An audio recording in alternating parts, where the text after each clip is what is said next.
Francisco de Jasso, de Javier y Azpilicueta nació en el Castillo de Javier, ubicado en lo que en la actualidad es la localidad de Javier, Navarra, norte de España, el 7 de abril de 1506, en el seno de una familia noble.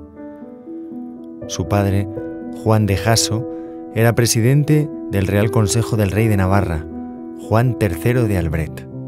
Su madre fue María de Azpilicueta, que pertenecía a una noble familia de la que formaba parte Martín de Azpilicueta, el llamado Doctor Navarrus.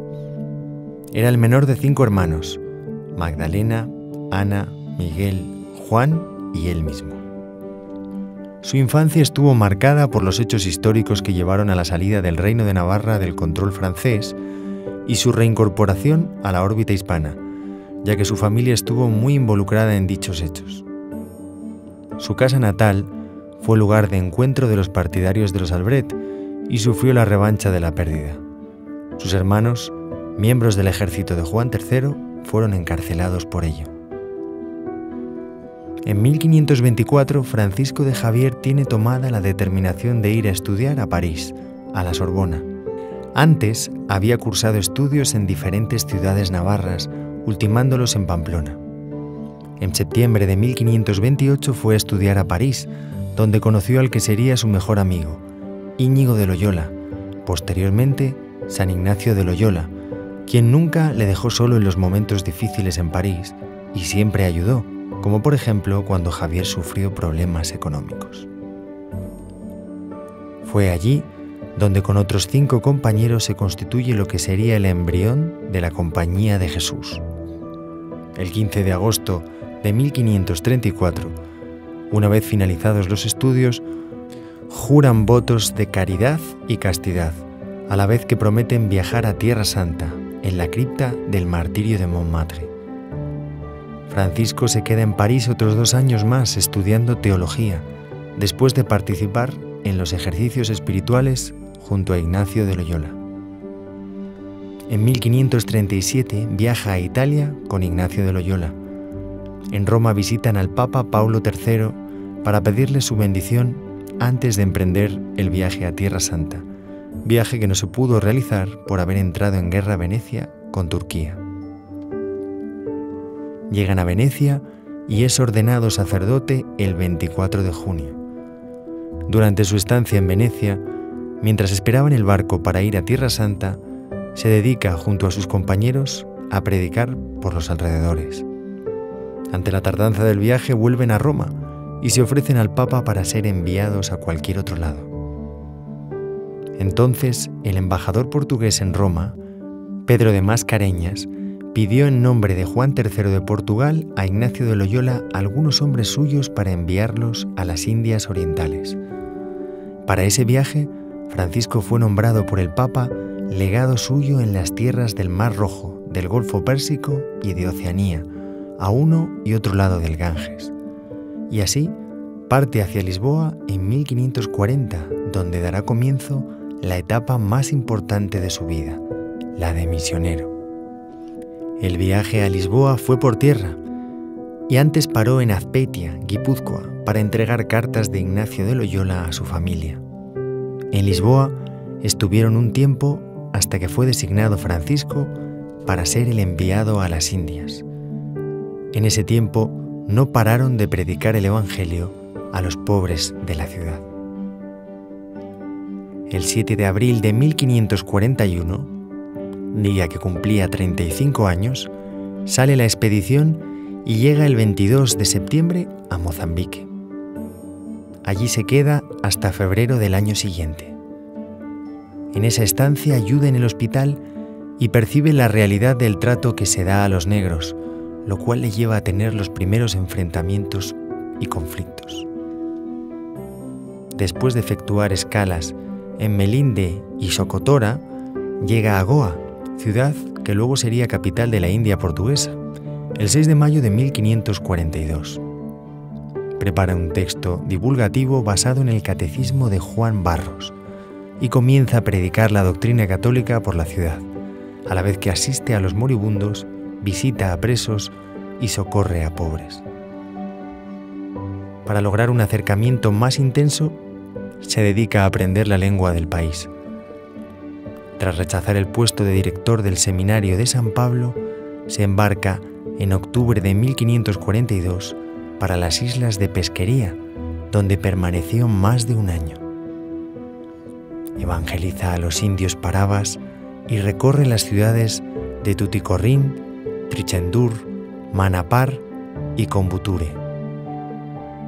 Encontró la oposición de los brahmanes que habitaban las pagodas de la región. Aprendió tamil y tradujo a esa lengua parte de los textos cristianos y una plática sobre el cielo y el infierno.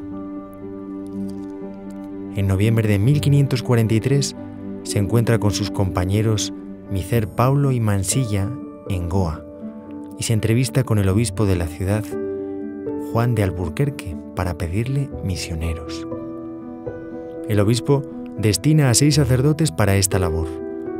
Con los nuevos colaboradores se vuelve de nuevo a la pesquería. En el viaje escribe varias cartas a sus compañeros de Roma. En una de ellas dice: «Muchos cristianos se dejan de hacer en estas partes por no haber personas que se ocupen en la evangelización.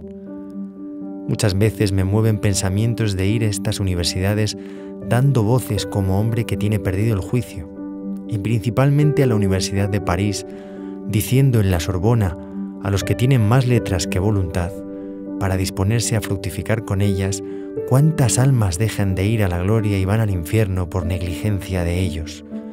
Es tanta la multitud de los que se convierten a la fe de Cristo en estas partes, en esta tierra donde ando, que muchas veces me parece tener cansados los brazos de bautizar y no poder hablar de tantas veces de decir el credo y mandamientos en su lengua de ellos y las otras oraciones». Establece en las pesquerías un sistema de asignación de territorios a un responsable, el cual debía de mantenerle informado del devenir de la misión. Una vez que ha organizado ese territorio, parte hacia Manapar y el distrito sur. Permanece un mes con los macuas, bautizando a más de 10.000 personas. Durante 1544 realiza más de 20 viajes de evangelización. Ante las noticias de la ejecución de cristianos en Ceilán, Francisco vuelve a Goa y habla con el gobernador. En 1545 parte a las Islas Molucas en compañía de Juan Eiro, llegando a Malaca poco después. Durante 3 meses, Francisco de Javier aprendería un mínimo del idioma y se familiarizaría con la cultura local. También traduciría, con ayuda de gentes entendidas, la parte básica de los textos de la doctrina católica. Ese mismo año escribe al rey de Portugal sobre las injusticias y vejaciones que les imponen los propios oficiales de vuestra majestad. Sale hacia las islas de Amborio y Ternate en enero de 1546, después de preparar las instrucciones para los catequistas de la Compañía de Jesús. Llega a su destino al cabo de mes y medio. Recorre diferentes islas de la región y en Baranula, Ceilán, según cuenta la tradición, un cangrejo le devuelve el crucifijo que había perdido durante una tempestad. En junio llega a Ternate, rico centro comercial de especias y última posesión portuguesa, permaneciendo en ella 3 meses. De allí sale a las Islas del Moro, donde pasa otros 3 meses. De las Islas del Moro emprende viaje de vuelta a Cochín, donde llegaría el 13 de enero de 1548. Después de realizar labores de reordenación y supervisión de las misiones establecidas en India y Molucas, se siente decepcionado con el deterioro sufrido, tal y como demuestra en sus cartas. Parte para Japón, junto a sus compañeros Cosme de Torres y Juan Fernández, y el traductor Anjiro, el domingo de Ramos de 1549, llegando a tierras niponas el 15 de agosto. Desembarcan en Kagoshima, entonces capital del reino sur del Japón. Permaneció en esta ciudad durante un año y por tierras japonesas durante 2 años y 3 meses. En colaboración de su compañero Pablo de Santa Fe, evangelizó por tierras niponas e hizo traducir la obra Declaración de los Artículos de la Fe, que se aprendió de memoria y solía recitar en las esquinas. Para responder a las preguntas que los transeúntes realizaban, se valía de un intérprete. Ante el fracaso de la misión, pensó en citarse con el rey de la zona, con la esperanza de que, si éste se convertía al catolicismo, el pueblo también lo haría. En 1550 se dirige al norte con esta intención. Funda una pequeña colectividad cristiana en Hirado. Llega a Yamaguchi, luego a Sakai y finalmente a Meako, donde intenta, sin conseguirlo, ser recibido por el emperador.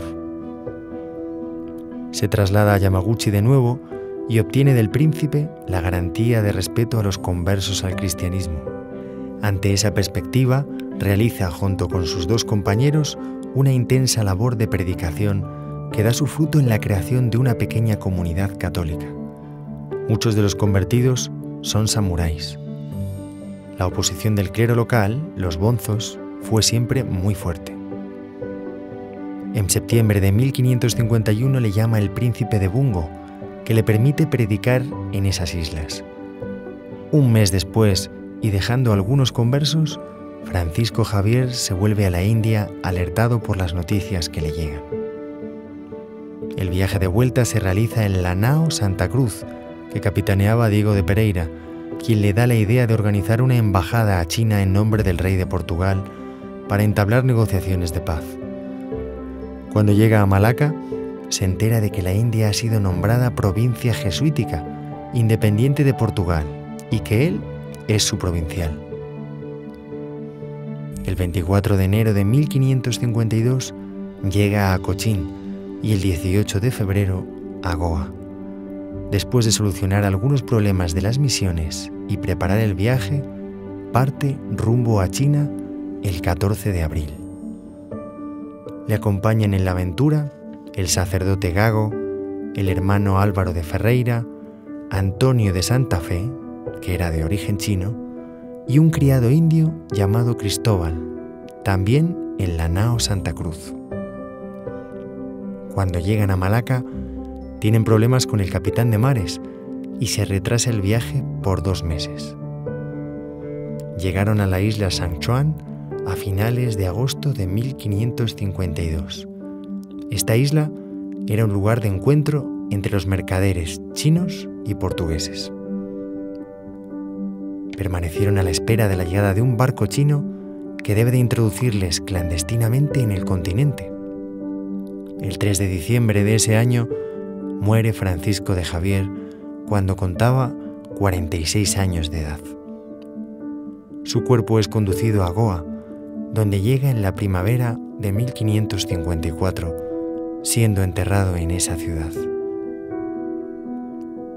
Su figura es reconocida y venerada en todo el mundo. Su ardor apostólico y su labor misionera fueron pioneras y decisivas en la evangelización y la extensión del cristianismo en Asia. Fue canonizado por el Papa Gregorio XV en 1622, junto a Ignacio de Loyola y Teresa de Jesús.